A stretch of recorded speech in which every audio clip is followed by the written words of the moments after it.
Hi children, good morning Nana. How are you? I hope you are all fine. So now yesterday we discussion మనం 9th chapter గురించి discussion చేసుకుంటాము. So one of the part yesterday we discussed who was the paper mill. మరి paper mill లో ఎవరు ఓనర్గా ఉంటారు, మరి అదేవిధంగా so salaries ఏ విధంగా పే చేస్తారు, ఎలా ఉంటుంది ఏంటనేది నిన్నటి క్లాసులో తెలుసుకున్నాము.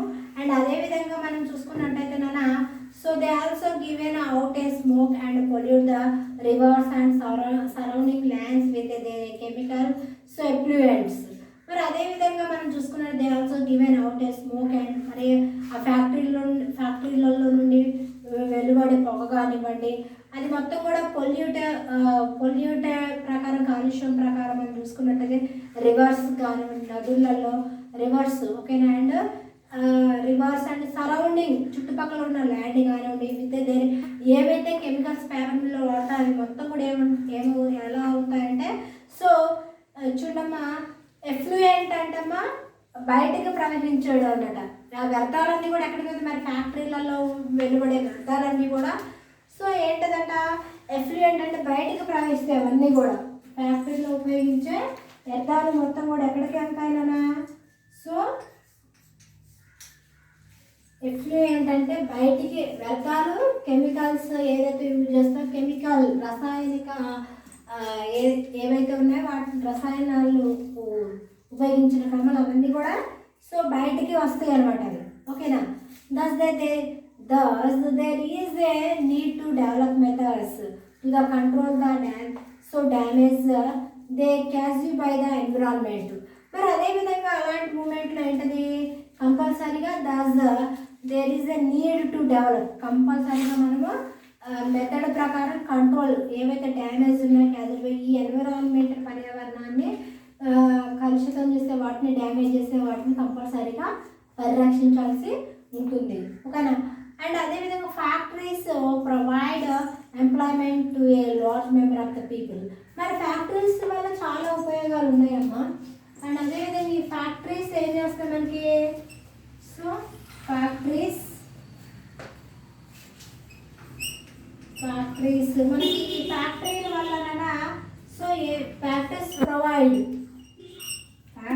మనకి ఏం ప్రొవైడ్ చేస్తాయంటే ఫ్యాక్టరీస్ మనకి సో లార్జ్ పీపుల్ చాలామంది పీపుల్కి ఏం కల్పిస్తాయి ఎంప్లాయ్మెంట్ ఉద్యోగాన్ని కల్పిస్తాయి అన్నమాట. ఎవరైతే అన్ఎంప్లాయ్మెంట్ ఉంటారో అన్ఎంప్లాయ్మెంట్కి కొంచెం ఎంప్లాయ్మెంట్ ఉద్యోగాన్ని కల్పిస్తాయి అన్నమాట ఓకే. ఎలాగా అంటమ్మా so large member of people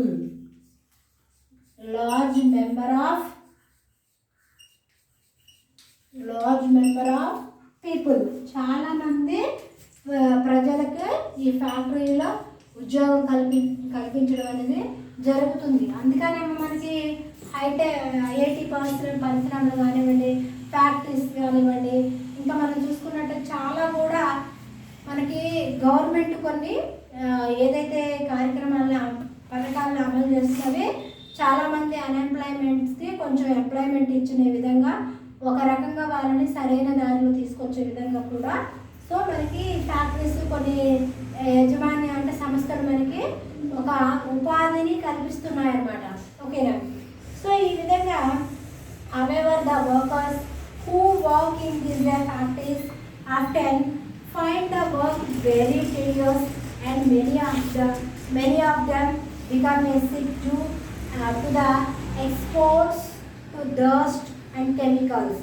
మరి అదేవిధంగా ఇక్కడ హౌఎవర్ ఏదేమైనప్పటికీ కూడా మరి ఈ ఫ్యాక్టరీలో పనిచేసే వర్కర్లు ఉంటారు కమ్మా. మరి ఈ వర్కర్లు ఏం చేస్తారంటమ్మా workers who work in this factory ఎవరైతే వర్కర్లు ఈ ఫ్యాక్టరీలో పనిచేస్తారో after find the work very వీళ్ళు ఎలా ఉంటారంటమ్మా సో వెరీ టిడియోస్. వీళ్ళు ఎలా ఉంటారంటే చాలా ఎలా ఉంటారంటే అతి దీర్ఘమైన లేకపోతే బలహీనంగా ఉండడం లేకపోతే ఇలా నీరసంగా ఉండడం చాలా వీక్గా ఉంటారు. ఎందుకని so many of a become a sick do this so exposure to the dust and chemicals. అక్కడ ఉండే డస్ట్ వల్ల ఆ ఫ్యాక్టరీల నుండి వెలువడే వ్యర్థాల వల్ల, కెమికల్స్ వల్ల, రసాయన కెమికల్స్ వల్ల వాళ్ళు చాలా అనారోగ్యాల పాలు కూడా అవ్వాల్సి ఉంటుంది అనమాట. They also get a paid very little. మళ్ళీ వాళ్ళకి అమౌంట్ కూడా, శాలరీ కూడా ఎక్కువ హైలా ఉంటుందంటే చాలా తక్కువ ఉంటుంది అనమాట.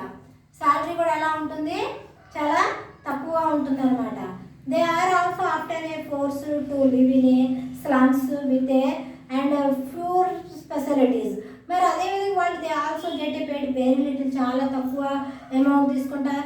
దే ఆర్ ఆల్సో ఆఫ్టర్ వాళ్ళు బలవంతంగా ఫోర్స్ చేయడం వల్ల, బలవంతం పెట్టడం వల్ల వాళ్ళు ఎలా నివసిస్తారంటే స్లమ్స్లో, మురికి వాడలలో అండ్ చాలా ప్యూర్ తక్కువ ఫెసిలిటీస్తోనే అక్కడ నివసించడం అనేది జరుగుతుంది అనమాట. So one of the major challenge before has is to how to balance our need for the various kinds of good and ill effects of the factory system.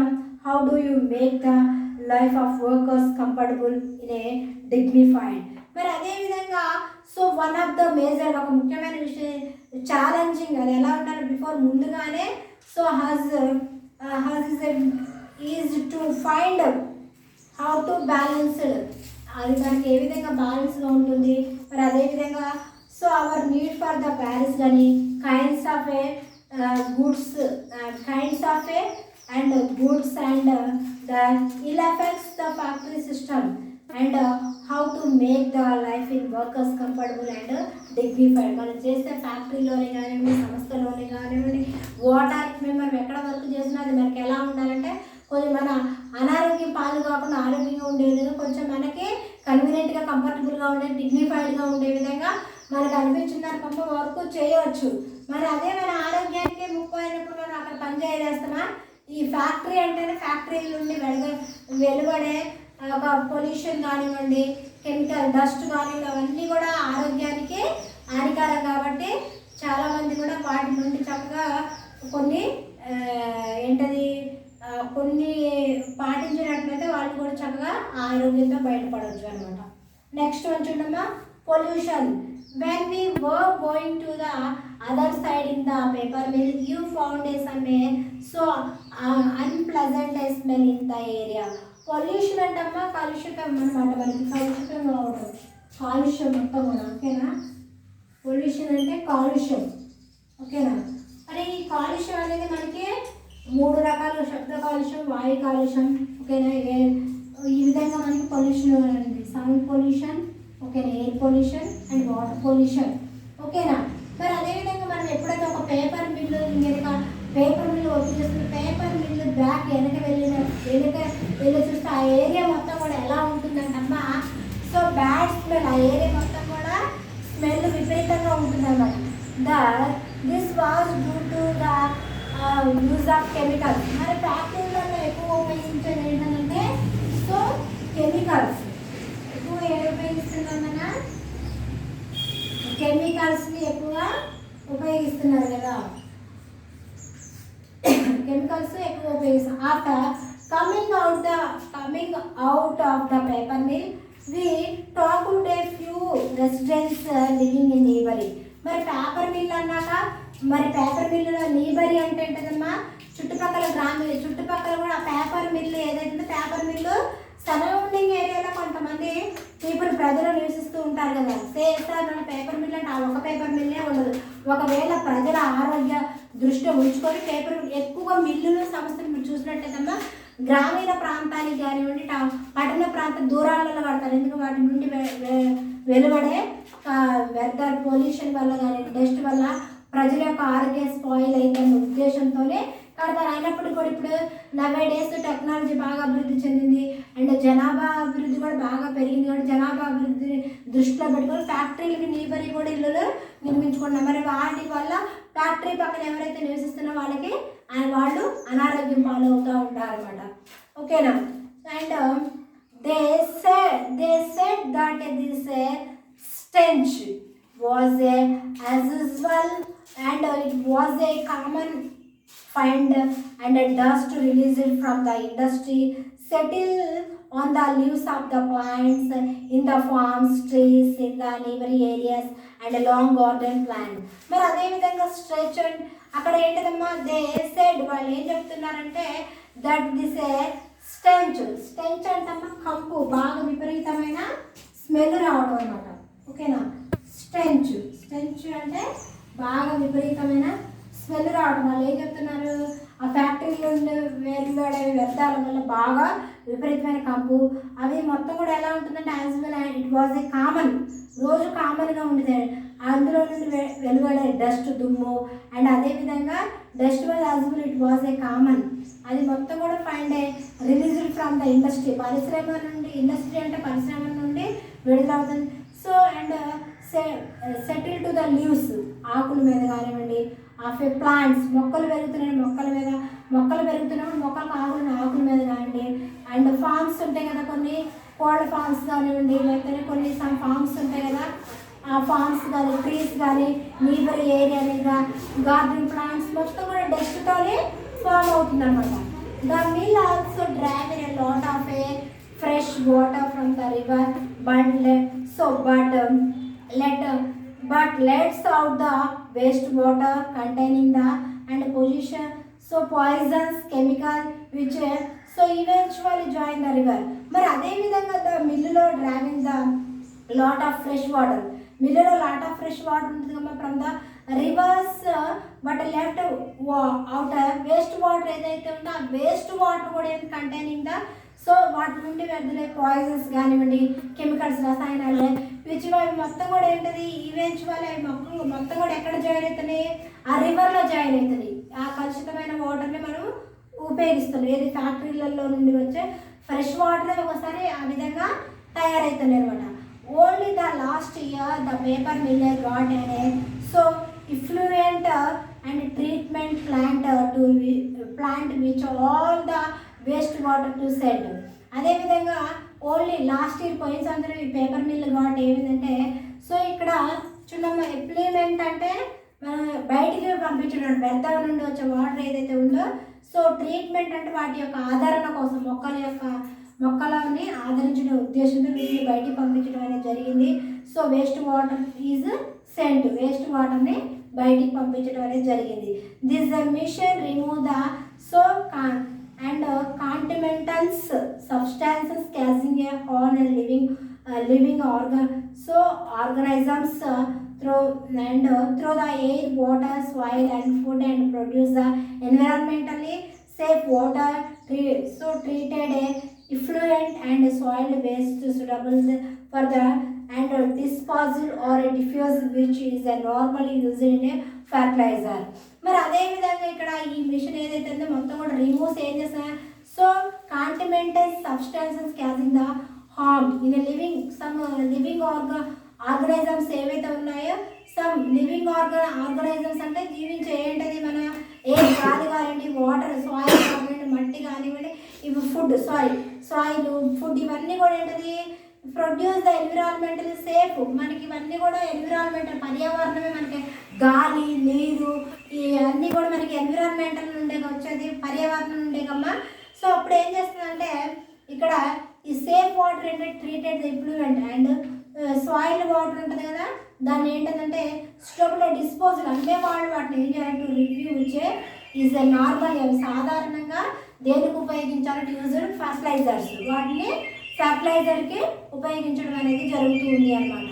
Besides this paper mills use treated effluent water their gardens. ఎప్పుడైతే వాటిని బయటికి పంపించిన water ఉంటుందో ఆ వాటర్ని ఏం చేస్తున్నారంటే అమ్మ so paper mill treated effluent the water their garden, వాళ్ళ యొక్క ఉపయోగించే గార్డెన్, అది మేబీ ఫ్లవర్స్ గార్డెన్ కానీ, వెజిటేబుల్ గార్డెన్ కానీ, వాటర్ ఇట్ మేబీ వాటికి వచ్చే విధంగా ప్రవహించే విధంగా చేస్తున్నారు అనమాట. Some a farmers use this for irrigation too. కొంతమంది రైతులు పాపం వ్యవసాయం పండించడానికి వేరే ఆదరణ ఏమీ లేకపోవడం వల్ల వాటిలో నుండి వచ్చే వాటర్ని వ్యవసాయ పర్పస్ కూడా ఉపయోగిస్తూ ఉన్నారన్నమాట. There are a large member of the factories in our state and country which produce diverse articles of use. మరి అదేవిధంగా దేర్ ఆర్ ఏ లార్జ్ మన ఫ్యాక్టరీలో చాలామంది వర్క్ మన చాలామంది వర్కర్లు పనిచేస్తున్నారు మన రాష్ట్రంలోనే అండ్ మన కంట్రీలోనే. అండ్ వీళ్ళంతా కూడా ఏంటంటే కొన్ని ఆర్టికల్స్ని ఉపయోగించి వీళ్ళు వర్క్ చేయడం, అంటే కొన్ని నిబంధనల ప్రకారం గవర్నమెంట్ ఏవైతే నిబంధనలు పెడుతుందో ఆ నిబంధనల ప్రకారం వీళ్ళు కూడా వర్క్ చేయడం అనేది జరుగుతుంది అనమాట. ఓకేనా. So they produce them in a large quantities in a short time. కొన్ని ఏం ఉపయోగిస్తున్నారంటే దే ప్రొడ్యూస్, వాళ్ళ ఉత్పత్తి ఎలా ఉందంటే పెద్ద క్వాంటిటీ కలిగి ఉండేది షార్ట్ టైం, తక్కువ టైంలో చేసే విధంగా ఉపయోగిస్తున్నారు అనమాట. పేజీ నెంబర్ చూడండి, page number figure 9.9 roll of the పేపర్ని ఈ విధంగా రోల్ చేస్తారమ్మా. So here have some keywords are there నానా. So production process and so conveyor belt, fibre line, label, so allowance, bonus, pollution, working hours, so raw material. This is your hard works. So ఈ రోజుతో మనకి 9th lesson కంప్లీట్గా అయిపోయింది నాన్న. And ఇక్కడ here have some project work are there. ఈ project work చేయడానికి ప్రయత్నించండి. ఈరోజు అయితే హార్డ్ వర్క్స్ రాసి నాకు పంపించండి. ఓకేనా. Tomorrow we are discussion 10th lesson importance of the transport system యొక్క ఉపయోగిత ఏంటో, ప్రాముఖ్యత ఏంటో రేపు క్లాస్లో తెలుసుకుందాం. ఓకేనా. బాయ్.